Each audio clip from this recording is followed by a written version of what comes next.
नमस्कार साथियों, मैं दीनानाथ सिंह इस अनेकांत दृष्टि चैनल पर आप सबका हार्दिक स्वागत करता हूं।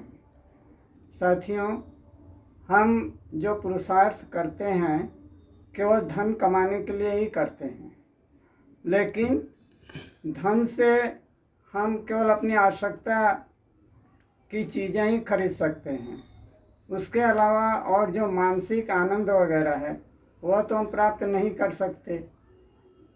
धन से हम केवल जीने खाने वाली चीज़ें जो है अर्जित करते हैं, लेकिन जिनके पास अधिक पैसा है, जो अधिक धनाढ्य लोग हैं और जो गरीब लोग हैं, वे एक ही सीढ़ी पर चढ़ते हैं उतरते हैं। मतलब जो धनवान हैं वे भी तो केवल खाने पीने सोने और मर जाने में ही लगे हुए हैं, और जो गरीब लोग हैं वे भी केवल जीने खाने सोने और मर जाने में लगे हुए हैं। सीढ़ी एक ही है, एक ही सीढ़ी पर सब धनी गरीब चढ़ रहे हैं उतर रहे हैं।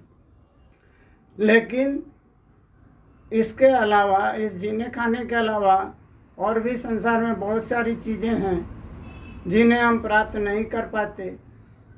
जैसे कोई भी वस्तु हमें प्राप्त करनी है तो पैसे से ही हम खरीदेंगे, लेकिन हम उन साधनाओं और उन सिद्धियों को भुला बैठे हैं जो कि पहले प्राचीन ऋषि मुनि जो है माने प्राप्त कर लेते थे, अपनी साधना के बल पर उसे पा लेते थे और उन चीज़ों से अपनी आवश्यकताओं की पूर्ति करते थे। वे ऋषि मुनि आज भी हैं, लेकिन आज की मानव की दशा देखकर वे गुप्त स्थानों में रहते हैं और उन सिद्धियों को गुप्त करके उन्होंने रखा है।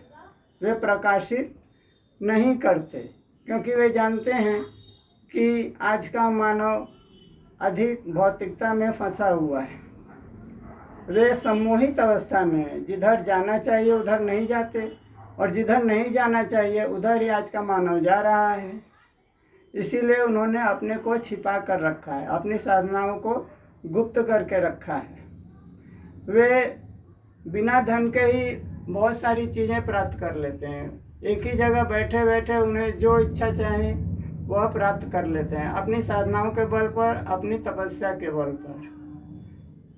क्या हम पैसे से सूरज को या चंद्रमा को या पृथ्वी को या पेड़ पौधों को खरीद सकते हैं या उत्पन्न कर सकते हैं पैसे के बल पर? नहीं, क्योंकि एक शक्ति है जो इस संसार को चला रही है। पैसे से ये संसार नहीं चल रहा है।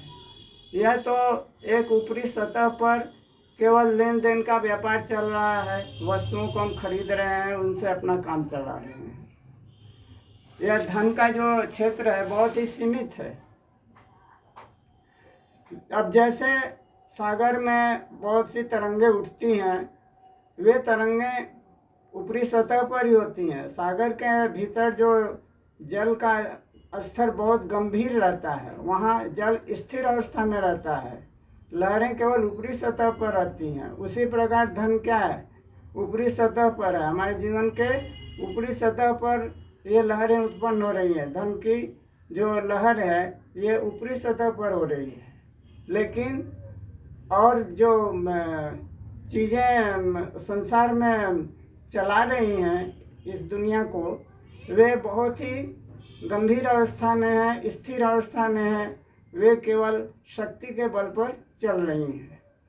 शक्ति से ही सूर्य चमक रहा है, चंद्रमा अपना प्रकाश दे रहा है, पृथ्वी घूम रही है, सभी अपने अपने आकर्षण में बंधे हुए हैं। वह शक्ति जो है सब अपना प्रभाव हम लोगों के ऊपर डाल रही है और हमें चला रही है। तो वह शक्ति क्या है? वह शक्ति शिव से भिन्न नहीं है। शिव ही शक्ति है और शक्ति ही शिव है। शिव जो कार्य कर सकते हैं वह शक्ति भी कर सकती है, और शक्ति जो कार्य करती है वह शिव भी कर सकते हैं। माने परमात्मा और प्रकृति। शक्ति का अर्थ है प्रकृति, त्रिगुणमयी माया जो गीता में कहा गया है, प्रकृति को ही त्रिगुणमयी माया कहा जाता है। यह त्रिगुणमयी माया जो है अनेक वस्तुओं को यानी इस सृष्टि को उत्पन्न करती है, उसका लालन पालन करती है और अंत में उसका विनाश कर देती है। तो हम वस्तुओं को प्राप्त करने के लिए शक्ति की साधना करें। शक्ति की साधना करने से क्या होगा, हमारे अंदर एक नई ऊर्जा जागृत होगी, वह वस्तुओं को हमारी तरफ आकर्षित करेगी और चीज़ें हमारी तरफ खींची चली आ सकती हैं। यह हमारी साधना के ऊपर निर्भर है।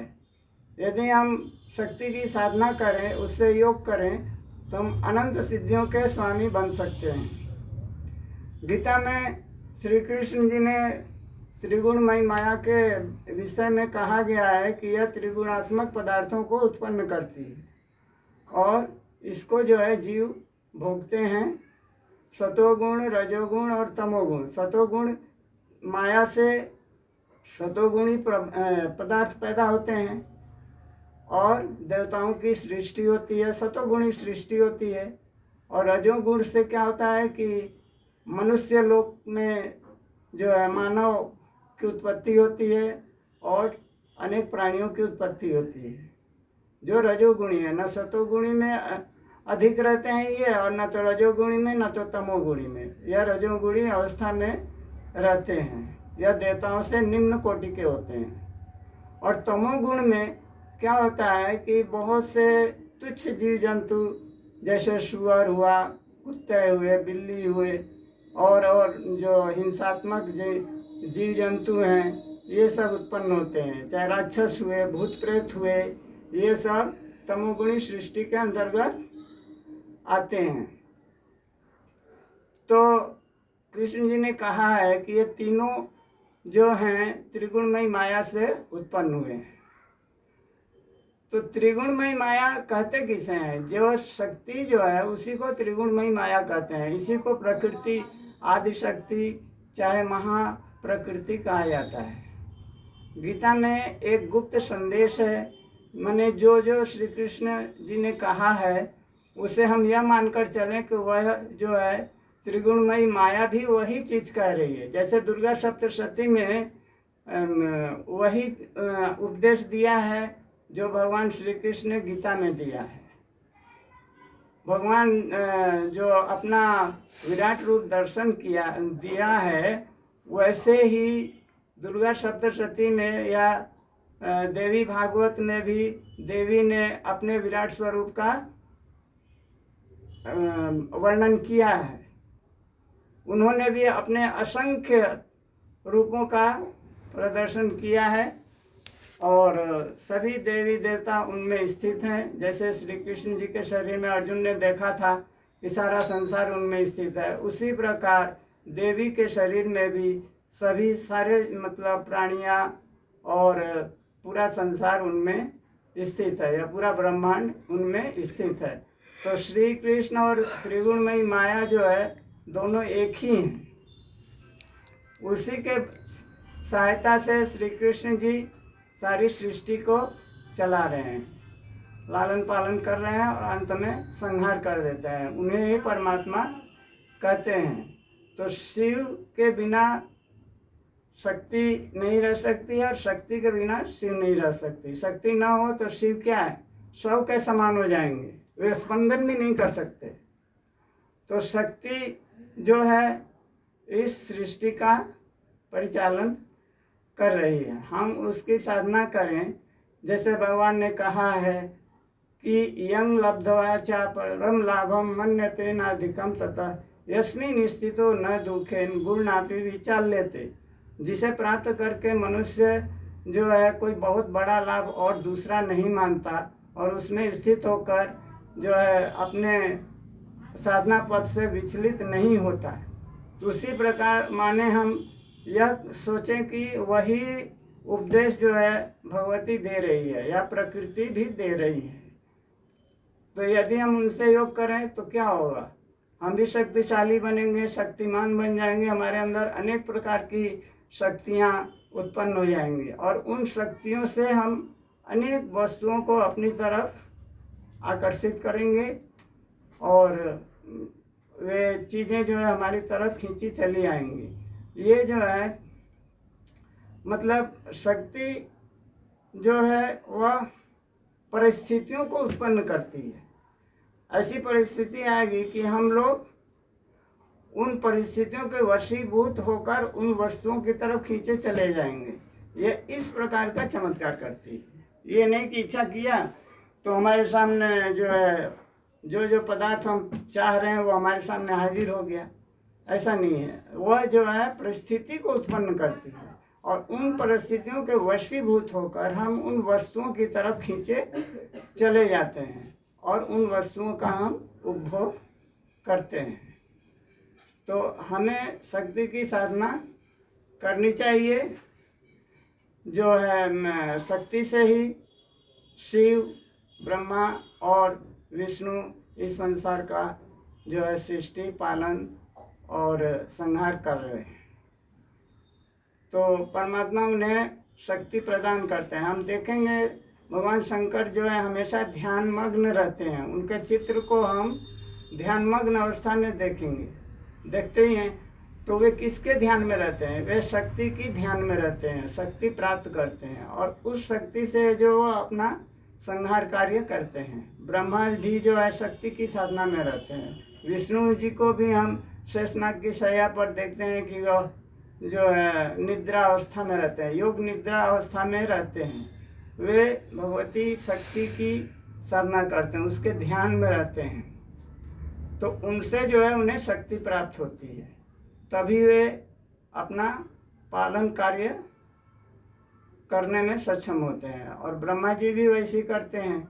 वे भी शक्ति की साधना करते हैं तो नई सृष्टि के लिए उन्हें शक्ति मिलती है, तो नई सृष्टि करते हैं। तो ये तीनों देवता जो हैं शक्ति के बल पर ही अपना जो है सारा कार्य कर रहे हैं। तो हमें भी शक्ति की साधना करनी चाहिए।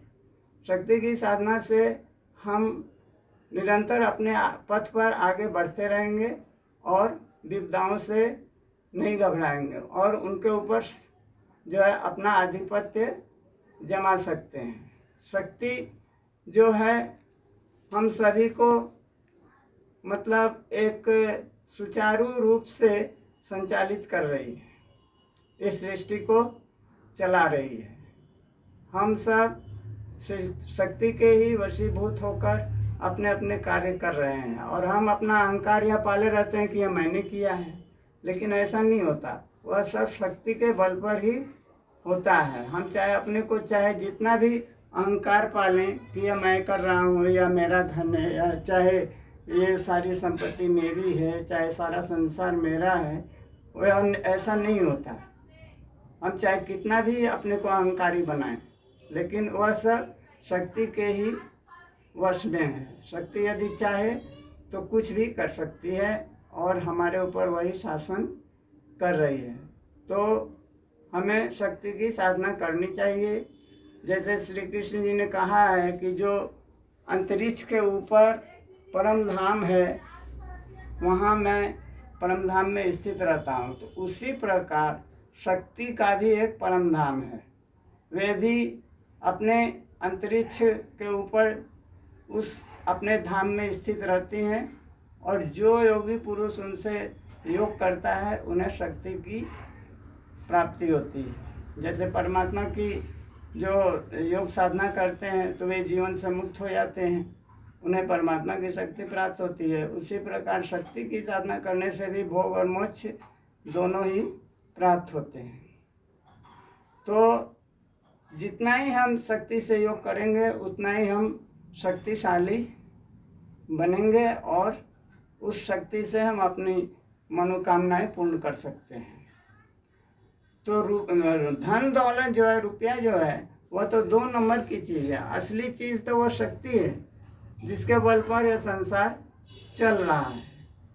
तो यही कहना है कि शक्ति की साधना करें हम तो क्या होगा, परम शक्ति से जुड़ जाएंगे और अपनी शक्ति को हम इस संसार में शासन करने के लिए जो है उपयोग कर सकते हैं।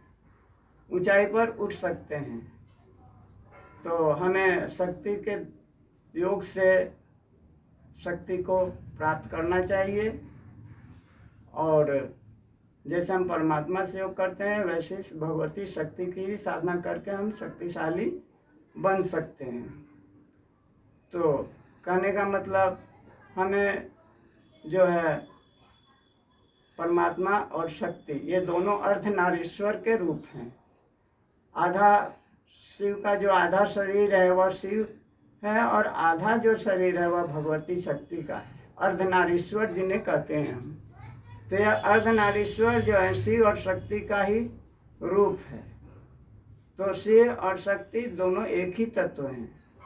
तो इनकी साधना से हम योग करके अपने वास्तविक स्वरूप का, अपने आत्म स्वरूप में स्थित हो जाएंगे, और ये शरीर को हम भूल जाएंगे, क्योंकि वह आनंद इतना जो है हमें प्रभावित करेगा कि इस शरीर को हम अपना नहीं समझेंगे, और है भी नहीं। हम तो आत्माएं हैं। तो जैसे शिव शक्ति आत्मा है, परम ज्योति हैं, उसी प्रकार हम भी आत्म रूप में इस आज्ञा चक्र में स्थित रहते हैं। और इससे जो है हम सहस्त्रार चक्र में भी यहाँ उठ सकते हैं, और इस सहस्त्रार चक्र में जब हम स्थित हो जाएंगे तो परम धाम की तरफ अपने आप हमारी यात्रा शुरू हो जाएगी, और हम शिव शक्ति के विराट स्वरूप का दर्शन कर सकते हैं और शक्ति सम्राट बन सकते हैं। अब इतना ही कहकर मैं अपने वक्तव्य को विराम देता हूँ।